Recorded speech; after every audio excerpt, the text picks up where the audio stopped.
सुंदरबन जंगल में टुनटुनी चिड़िया अपने पति बबलू कबूतर के साथ खुशी खुशी दिन गुजार रही थी। टुनटुनी और बबलू कबूतर ने प्रेम विवाह किया था। टुनटुनी की सास टूनी चिड़िया अपने गांव में रहती थी। एक दिन वो बिना खबर किए टुनटुनी के घर आ जाती है।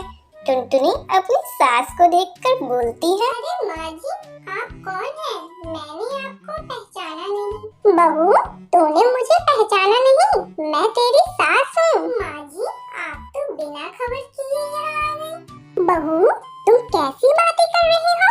अपने बेटे के घर आने के लिए मुझे खबर देनी होगी लगता है। मेरे आने से तो खुश नहीं है क्या? अरे नहीं माँ जी, आपके आने से तो मैं बहुत खुश हूँ।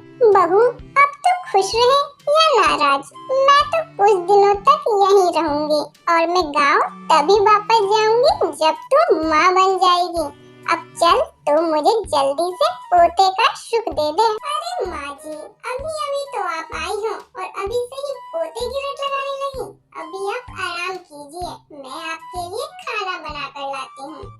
इतना कहकर टुनटुनी चिड़िया खाना बनाने के लिए चली जाती है। खाना बनाते समय टुनटुनी चिड़िया सोच रही थी कि कैसे वो इस मुसीबत से छुटकारा पाएगी।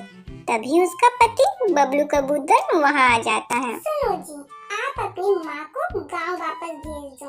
अगर माँ जी कुछ दिनों के लिए यहाँ रुक गई तो मेरा जीना हराम कर देंगी। तुम्हें पता है, जब से आई है पोते की रट लगाकर बैठी हैं। अरे तो इसमें बुराई क्या है?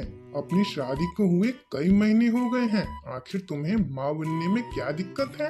तुम कान खोल कर सुन लो जी, मैं अभी माँ बनकर अपना फिगर खराब नहीं करना चाहती। तो तुम भी कान खोल कर सुन लो टुनटुनी, अगर तुम माँ नहीं बनोगी तो मैं तुम्हें छोड़कर दूसरी शादी कर लूंगा। मेरी माँ ही नहीं, अब मैं भी चाहता हूँ कि अब मेरा बच्चा हो। अपने पति का गुस्सा देखकर टुनटुनी उससे कुछ नहीं कहती और अपने कमरे में चुपचाप चली जाती है। तभी टुनटुनी की सहेली का फोन आता है। टुनटुनी उदास मन से उससे बातें करने लगती है। अरे टुनटुनी, आज तेरी आवाज को क्या हुआ? ऐसा लग रहा है तू रो रही है। क्या बात है, तू मुझे बता, शायद मैं तेरी मदद कर सकूं।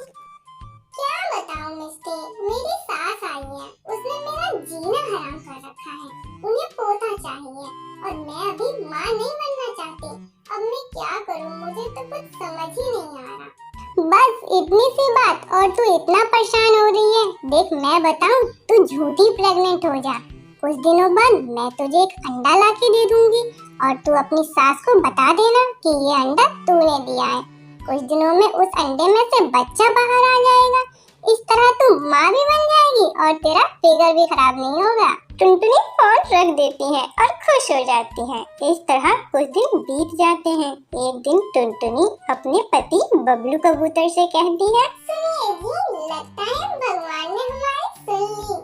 मैं माँ बनने वाली हूँ। टुनटुनी की माँ बनने की खबर सुनकर बबलू कबूतर और टूनी चिड़िया बहुत खुश हो जाते हैं। कुछ दिनों बाद मिष्टी टूनी को एक अंडा लाकर देती है। टुनटुनी जल्दी से उस अंडे को छुपा लेती है और फिर मिष्टी वहाँ से चली जाती। कुछ देर बाद टुनटुनी चिल्लाकर कहती है, माँ जी, ये देखिए, मैंने कितना सुंदर अंडा दिया है।